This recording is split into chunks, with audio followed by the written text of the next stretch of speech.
आनंदे दत्तात्रे देवदेव श्री सर्वज्ञ दासोपंत स्वामी महाराज की जय। सब संतन की जय। सद्गुरु आनंद स्वामी महाराज की जय। आर्य सनातन वैदिक हिंदू धर्म की जय। देहाचे निदृश्यपणे सकळ दृश्यची जाणणे, ते अनात्म तत्व मानणे सारिखे सकळ। अभावे देहाचे निवावो, सकळ प्रपंचाचा अभावो। म्हणून शून्य दृष्टीभाव, तो एकु समतेचा। अभावाचे निद्रष्टेपणे, आत्मा विवेके जाणणे। मग तोची लक्षिता पूर्णपणे समता बुद्धी।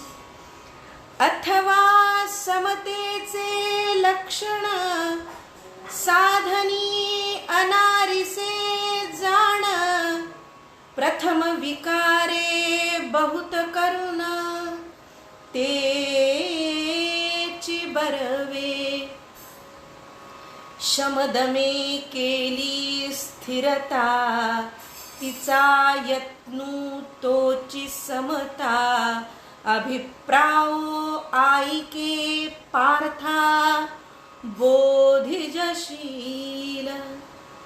प्रपंची असता विषय दर्शन, स्थिर न होती इंद्रियगण।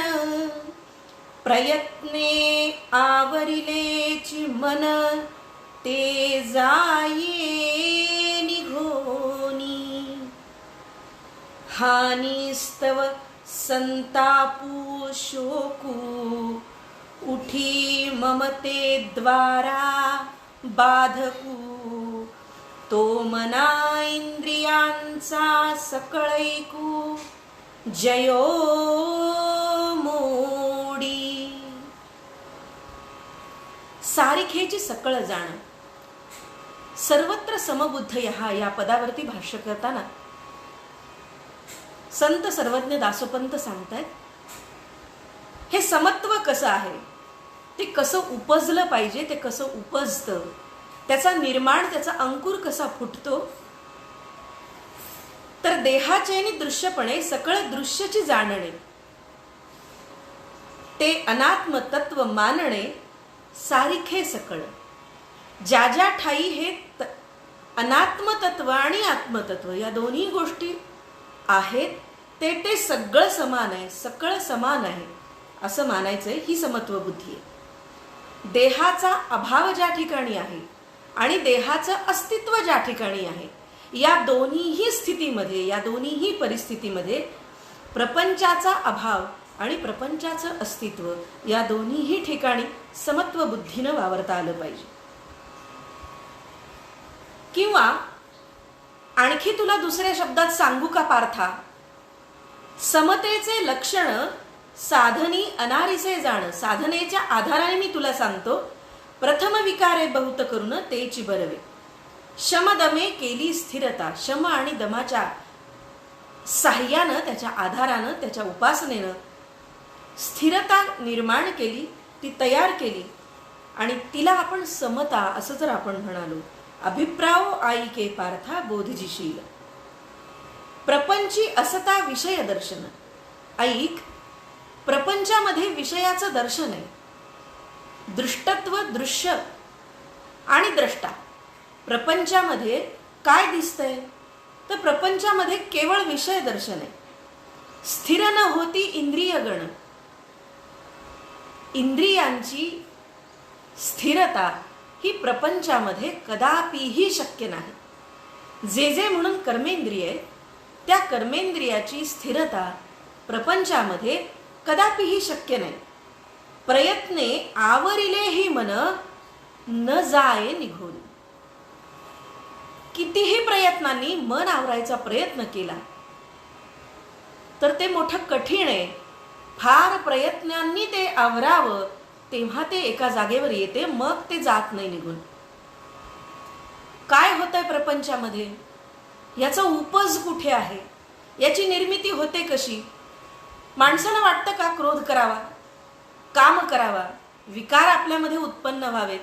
हे कुणालाही वाटत नाही. पण प्रपंचामध्ये, माणसामध्ये हे निसर्ग धर्म आहेत, हे सहज शक्य आहे. त्याची कारणं काय आहेत? हानी स्तव संतापू शोकू.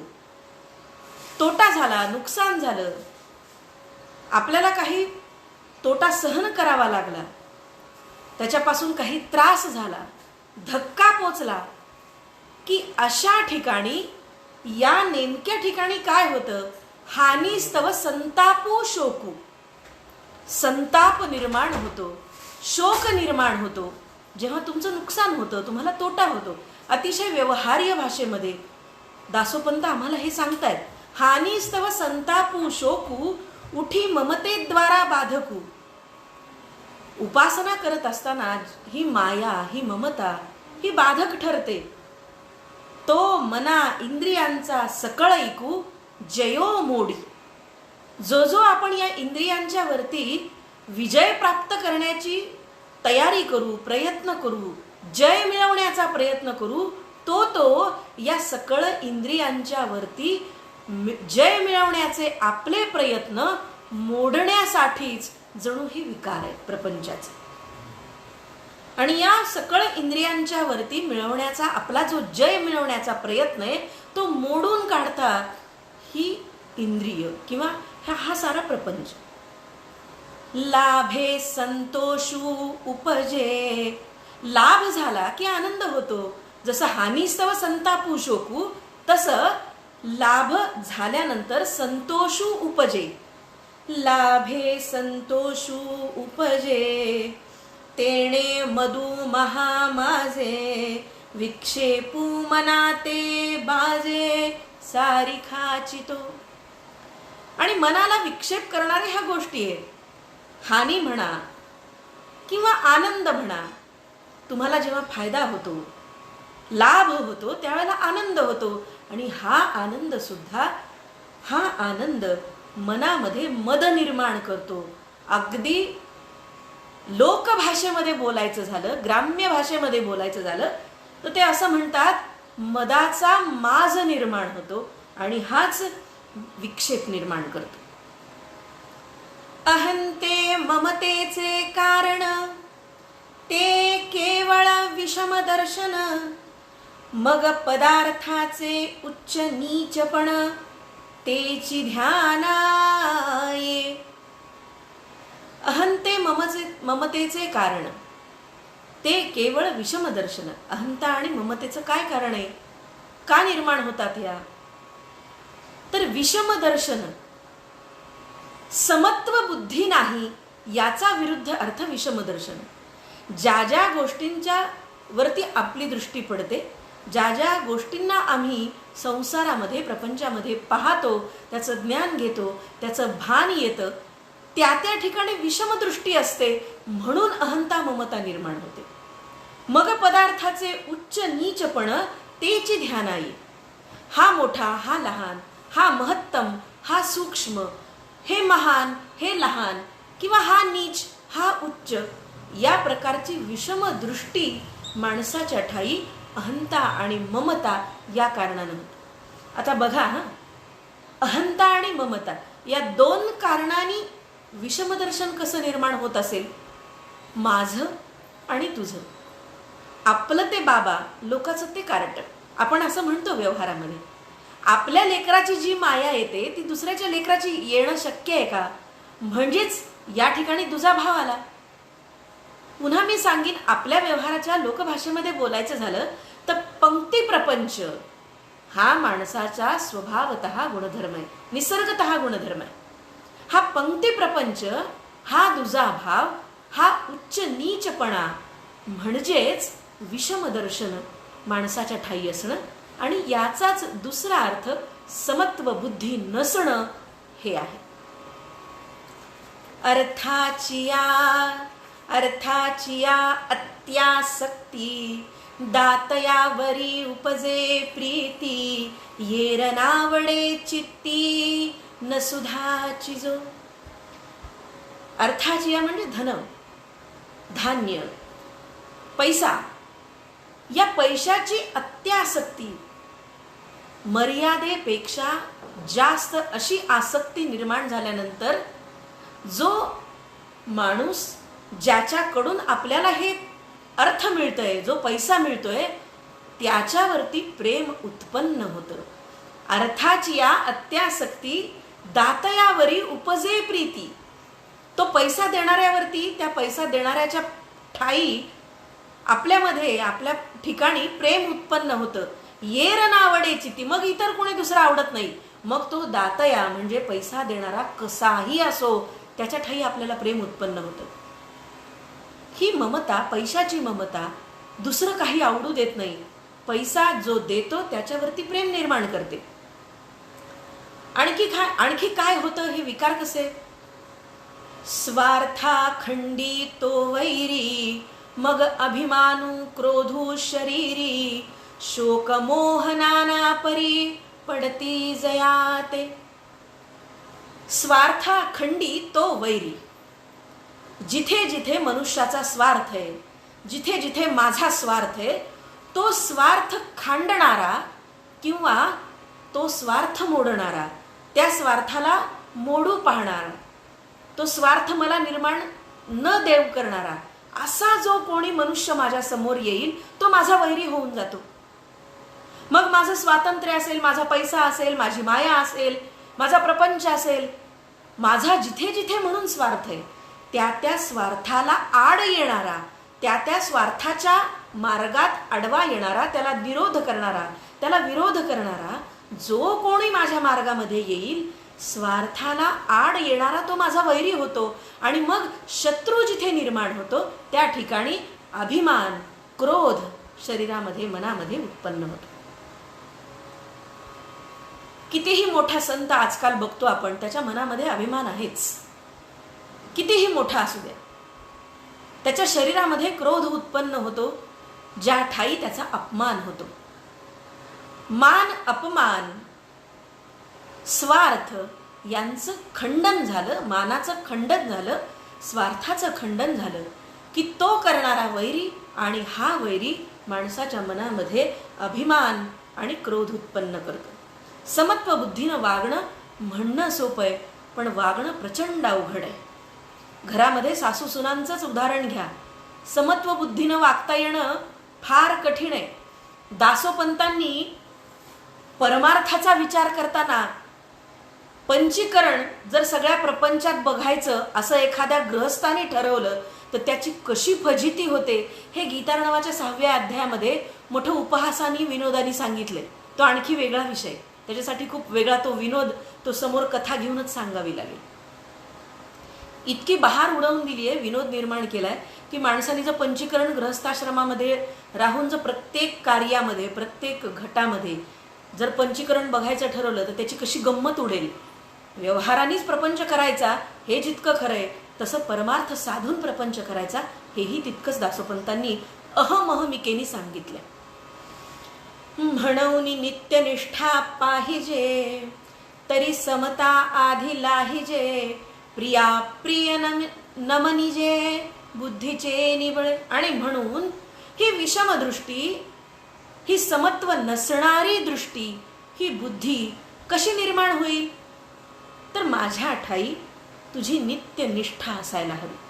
आणि या नित्यनिष्ठेने समता उत्पन्न होते आणि प्रिय अप्रिय या दोन्हींनाही नमन करण्याची बुद्धी तुझ्यामध्ये निर्माण होते. विचारे सर्व असंत, विचारे बाधक समस्त, विचारे प्राचीन निश्चित भोगी जाणावे. फार सूक्ष्म विचार दासोपंत या ठिकाणी सांगतात बघा. विचार आणि विवेक या दोन्हींच्या मध्ये पुसटशी सीमारेषा आहे. विचार जेव्हा चांगला असतो तेव्हा त्याला विवेक म्हणतात. मग विचार मनामध्ये कोणताही येतो. जो मनामध्ये संकल्पना, जी कल्पना निर्माण होते, जो विचार येतो, जो सहजगम्य भाव आहे मनामध्ये येणारा, त्याला आपण विचार असं म्हणतो. पण जो सत्याकडे नेणारा आहे, जो आत्मतत्वाचा विचार सांगणारा आहे, जो नीतितत्वाचा विचार सांगणारा विचार आहे, तो विवेक ठरतो. आता विचारांनी काय होतंय याचं स्पष्टीकरण दासोपंतांनी केले. विचारे बाधक समस्त, विचारे सर्व असंत, विचारे प्राचीन निश्चित, भोगी जाणावे. भोग जाणण्याकरता, भोगाकरता विचार आहे, भोगाचा विचार करणारा विचार आहे. पण पुढे दासोपंतांनी विवेक म्हणजे काय लगेच पुढच्या ओव्यांमध्ये सांगितलंय. आणि तुळून बघितलं विचार आणि विवेक, तर या 4 ओव्या आणि या 4 ओव्या विवेक आणि विचार आपल्याला स्पष्ट करतात.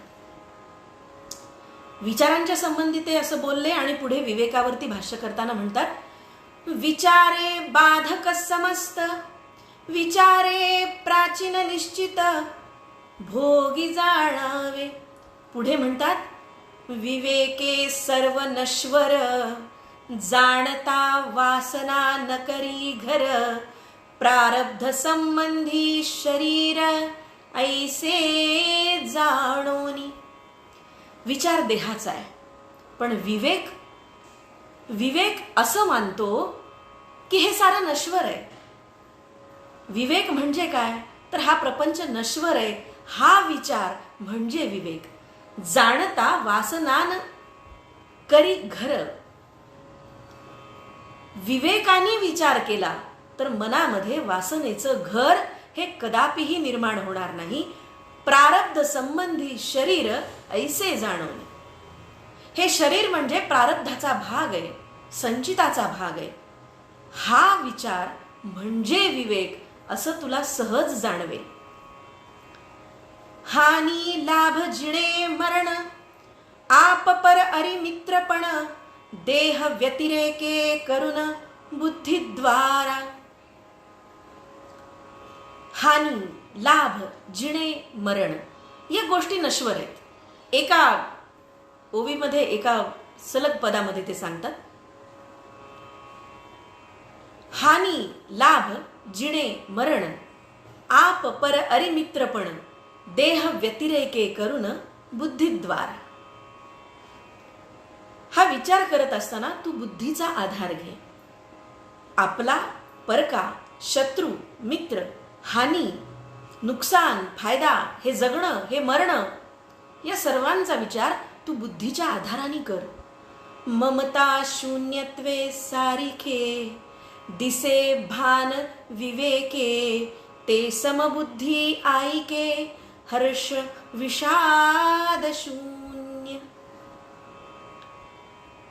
आणि जेव्हा तू या सगळ्या गोष्टींचा विचार विवेकानं करशील, विवेकाच्या बैठकीवर किंवा विवेकाच्या कसोटीवर करशील, त्यावेळेला हर्ष आणि विषाद, आनंद आणि दुःख, वैषम्य आणि सुख, सुख आणि दुःख, हे सगळं शून्य पातळीवर येऊन त्याचा विवेक तू करशील. पुढचं पद जे आहे त्याच्यावरती पुढे दासोपंत भाष्य करतात. सर्वभूत हिते रतः, ऐसे नियमूनी प्रकृतीसी, सर्वत्र जे समदर्शी, तयाचिये योग मुद्रेसी नव्हे भंगू.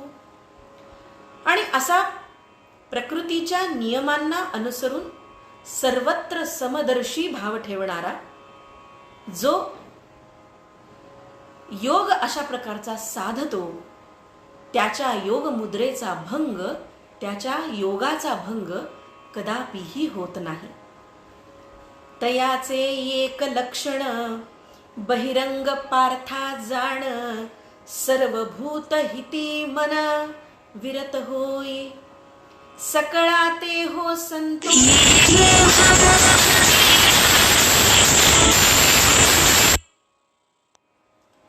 न भावा कव्हणा त्रासू, ऐसा भूत कृपेचा विकासू होची लागे.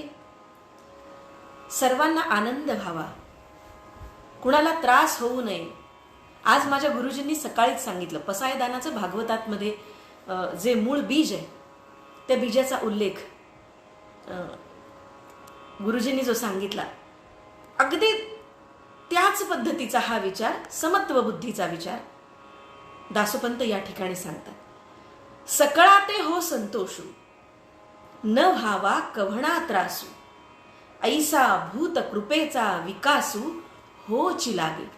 आणि या मनबुद्धीचा विकास या पद्धतीनं होतो की तुझ्या ठाई समत्व बुद्धी यायला लागते.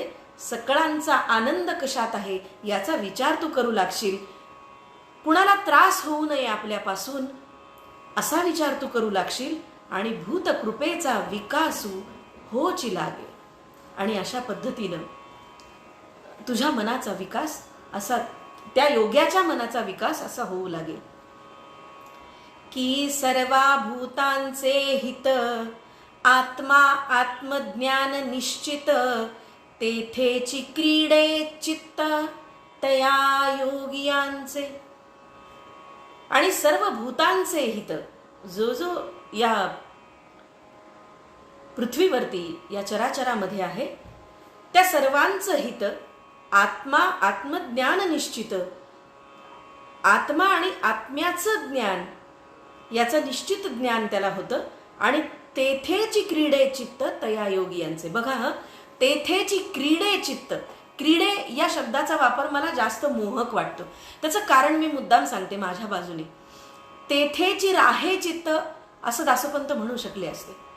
तेथेची राहे चित्त तया योगियांचे. पण राहणं आणि क्रीडणं या दोन्ही क्रियेमध्ये फरक आहे. राहणं म्हणजे ज्या ठिकाणी ज्या स्थायी ते आहे ते तसंच राहणं, परिस्थितीनुसार ती प्राप्त आहे, परिस्थिती प्राप्य आहे असा विचार म्हणजे राहणं. पण आनंदानं त्याचा स्वीकार करणं, ते आनंदानं ते स्वीकारणं, त्या सर्व भूतांचं हित, ज्ञान आत्मज्ञान आणि या सर्वांचा विचार या ठिकाणी ठेवणं, तेथेची क्रीडे चित्त, या सर्वांच्या ठाई अशा योगियांचं मन रमतं, म्हणजेच क्रीडे चित्त. जे क्षणी न करी विचारू, ते क्षणी पडे अंधकारू, तो शमदमाते करी मारू वृत्ती उपजवी. ज्या क्षणी तुम्ही असा विचार करणार नाही तुमच्या स्वतःचा आत्मज्ञानाचा, त्या क्षणी अंधार तुमच्या प्रपंचामध्ये निर्माण होईल, तुमच्या मनामध्ये येईल. आणि तो शमदमाते करी मारू, शमदमाचा मारा होईल आणि तशा प्रकारची वृत्ती उपजते. शमदम जेणे करावे, तेणे विवेकोन्मुखची सदा असावे, आत्मज्ञानीची क्रीडावे ऐसे आहे. शमदम केल्याच्या नंतर, शमदम याचा अर्थ कालच्या भागामध्ये आपण बघितला. शम आणि दम, बाह्यवृत्ती आणि अंतर्वृत्ती याच्यावरती नियमन म्हणजे शम आणि दम. विवेकोन्मुखची सदा असावे, आणि तो विवेक निर्माण करतात, तो विचार देणारा नाही तर तो विवेक देणारा नियमनाचा प्रकार आहे. आत्मज्ञानीच क्रीडावे ऐसे आहे. आणि मग विवेक उत्पन्न झाल्यानंतर आत्मज्ञानामध्ये रत होणारा असा हा योगी असतो. ते असं होतं, असं आहे. विचारा आधारे मन स्थिर, विचारेची राहे शरीर, असो विवेके करावे घर सार्वकाळ. हे ठीक आहे, विचारांनी मन स्थिर होतं. विचार करण्यातूनच हळूहळू विचारांनी मन आणि शरीर स्थिर करावं. पण त्यांनी पुढे सांगितलं की या विचारांच्या पुढची पायरी म्हणजे विवेकाने त्या ठिकाणी विचाराची जागा घ्यावी आणि विवेकाने त्या ठिकाणी घर करावं. सर्व काळ एवं शमुदमो समता आणि अंतर्मुख ज्ञान निष्ठता, हे सार्व काळ न सोडिता साधन होय. शम दम आणि समत्व बुद्धी, अंतर्मुख होऊन केलेली आत्मज्ञानाची विवेकाची विचाराची निष्ठा, अधिष्ठान हे सर्व काळ जर तुम्ही सोडलं नाहीत तर हेच साधन होऊन जातं. सगुणाचा आश्रय जो न करी. आता हे जे मी तुला आतापर्यंत सांगितलं, शम, दम आणि समत्व बुद्धी या सर्वांचा विचार करणारा जो, तो सगुणाचा आश्रय न करी. अभ्यास बळेची निराकारी. या साऱ्यांचा केवळ अभ्यास करतो. अभ्यासाच्या बळावर तो आकाराचा नव्हे तर निराकाराचा विचार करतोय. भजे भक्तु निर्विकारी तो प्रकारे येणे. आणि असा भक्त जो निर्विकाराचा भक्त आहे तो अशा प्रकारे माझं भजन करतो, तो मला अशा प्रकारे भजतो जो निर्विकारी निराकाराचा भक्त आहे. तेषु मामेव प्राप्नुवन्ति. या पदावरती भाष्य पुढे दासोपंत करतायत. आता ऐसे ही अभ्यासवंत ते मातेची पावती समस्त. जे वेळी ते साधनमत सिद्धी पावे. सागरी वर्षती मेघ तेथे तया धारांचे अंग. पडताची सवेग सवेग सागरू होय. आता हे असे जे अभ्यासवंत आहेत, अभ्यास करणारे आहेत, बुद्धीच्या अधिष्ठानाने बुद्धीची प्रतिष्ठापना करून त्याद्वारे उपासना साधना करणारे लोक आहेत, हे मला पावतात, मला प्राप्त करून घेतात. जेव्हा ही सारी सिद्धी त्यांना प्राप्त होते तर ती कशी असते, तर दृष्टांत मोठा गोड आणि व्यवहारातला दिलाय. पुढे दासोपंत म्हणतात, सागरी वर्षती मेघ. समुद्रावरती आभाळातून मेघाचा वर्षाव होतोय. अशा वेळेला काय होतंय, तेथे तया धारांचे अंग. या सागरामध्ये पडणाऱ्या पावसाच्या ज्या धारा पडतायत, या पावसाच्या धारांचं अंग समुद्रात येऊन मिळतंय. पडताची सवेग सागरू होय. आवेगाने येणाऱ्या या पावसांच्या धारांचं अंग समुद्रामध्ये एकरूप होऊन जातंय, मिळणी होते त्यांची आणि स्वतः सागर होऊन जातंय. पुढती नाही निवडणे नामे रूपे भेदे गुणे. अर्जुना निर्गुणा माते पावणे ते ऐसे आहे. ते कसं आहे, तर हे असं आहे, सागरामध्ये पाऊस पडतो आणि पावसाच्या धारा, त्या धारांचं अंग सागरामध्ये एकरूप होऊन जातं, मिळून जातं आणि त्याचा पुन्हा सागरच होऊन जातो. तसं हे आहे. पुढती नाही निवडणे. त्यानंतर त्यांना वेगळं नाही करता येत. पावसाच्या धारा समुद्रातून तुम्ही वेगळ्या काढू शकता का? कदापि हे शक्य नाही. पुढती नाही निवडणे. कसं, कोणत्या पद्धतीनं निवडायचंय? नामे रूपे भेदे गुणे. नाम, रूप, गुण कुठल्याच बाबतीत त्यांना वेगळं करता येत नाही. त्यांचा भेदच करता येत नाही, ते वेगळं करून दाखवता येत नाही. अर्जुना निर्गुणा माते पावणे ते ऐसे आहे. किती छान समजण्यासारखं सरळ सांगितले बघा, की निर्गुण भक्त जे आहेत ते माझी अशी भक्ती करतात जशी समुद्रामध्ये पावसाच्या धारा पडून समुद्रात एकरूप होऊन जाव्यात. नाम, रूप, गुण यांना आधारून त्यांना वेगळंच करता येऊ नये, त्यांचं निवडणं अशक्य व्हावं, असा हा माझा निर्गुण भक्त आहे. सगुणा माझी भेटी ते पाहो ये भिन्न दृष्टी. ऐकी जे बोली जे गोष्टी भजिजे भेदे.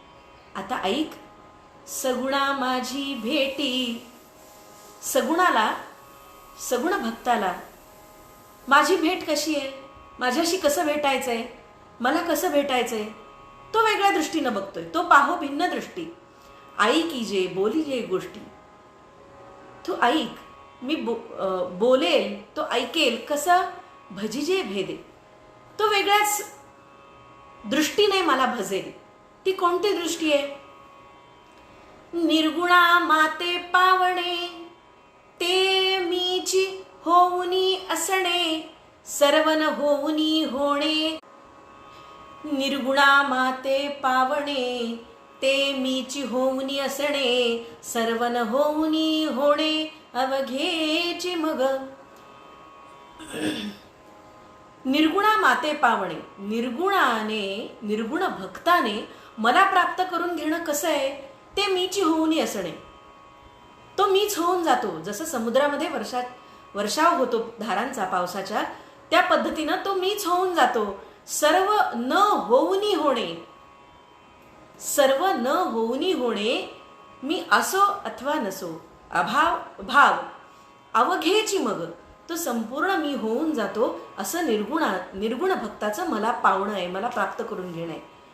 एवं सगुण उपासना करीती ते श्रेष्ठ योगी गा वीरपती आणि ज्ञाननिष्ठू तो सिद्धार्थी मीची होय.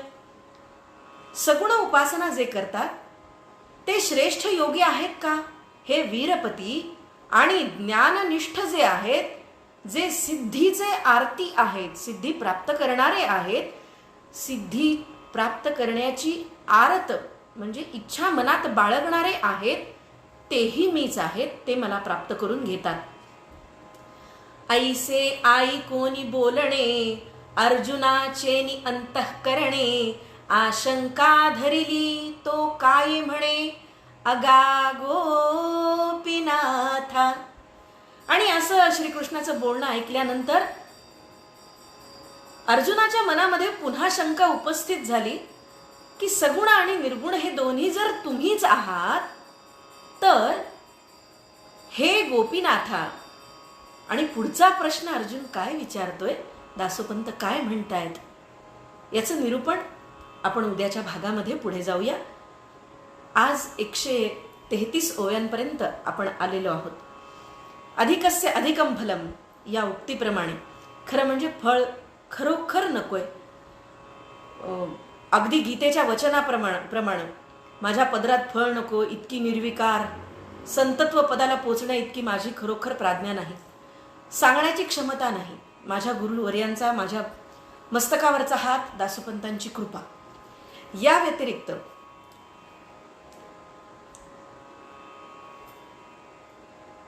ज्ञानप्राप्तीचं दुसरं कुठलंही साधन नाही. केवळ संत सेवा या एका उद्दिष्टानं अधिकस्य अधिकम फलम. आणि यामुळे दासोपंतांचं वाङ्मय हे भक्तांच्यापर्यंत पोचावं या उद्देशानं अधिक मासानिमित्त ही सुरुवात मी केली आहे. यानंतर अनेक उपक्रम करायचे आहेत. लोकांना खरं म्हणजे मी जर हे एखाद्या देवळात सुरू केलं असतं तर कदाचित माझे घरचेही माझ्यासमोर बसले असते की नाही, मला शंका आहे. पण मला हे आनंद आहे की या सोशल मीडियाच्या माध्यमातून मी पाटंगणकर सरांची भागवताची निरूपणाची माला ऐकू शकते, निरूपण माला ऐकू शकते. आणि मी पाटंगणावर रोज जाणं अशक्य होतं, पण मी ती ऐकू शकते. आणि मी एखाद्या देवळात बसले तर मला भक्तगण समोर मिळाले नसते याची मला जाणीव आहे. पण मला जे व्यक्त व्हायचं आहे त्या व्यक्त होण्याचा हा मार्ग म्हणून या दासोपंत पेजवरून मी दासोपंतांच्या वाङ्मयाचा प्रचार सेवा या दृष्टीनं हा उपक्रम करते आहे. आणि आपण रसिक श्रोते भक्तगण मला अतिशय उदंड प्रतिसाद देत आहात. माझे बोबडे बोल, चुकीच्या दुरुस्त्या माझे गुरुवर्य करतायत. खरं म्हणजे मला सर असले म्हणजे खूप आधार वाटतो, पाटंगणकर सर, की मला कोणीतरी जोखतंय, मला कुणीतरी माझं परीक्षण करतंय, आपण योग्य मार्गावरून जातो आहोत की नाही हे बघणारा द्रष्टा ज्ञानी कोणीतरी असावा लागतो. तो माझा आधारस्तंभ, दीपस्तंभ जर समोर असेल तर प्रकाश देणारी वाट ही अंधार दूर सारून मला स्पष्ट होते. हे मला फार विनम्रतेने नमूद करावंसं वाटतं. आपणा सर्वांची आज रजा घेते. आनंदे दत्तात्रेय देवदेव श्री सर्वज्ञ दासोपंत स्वामी महाराज की जय. सब संतन की जय. सद्गुरु आनंद स्वामी महाराज की जय. आर्य सनातन वैदिक हिंदू धर्म की जय.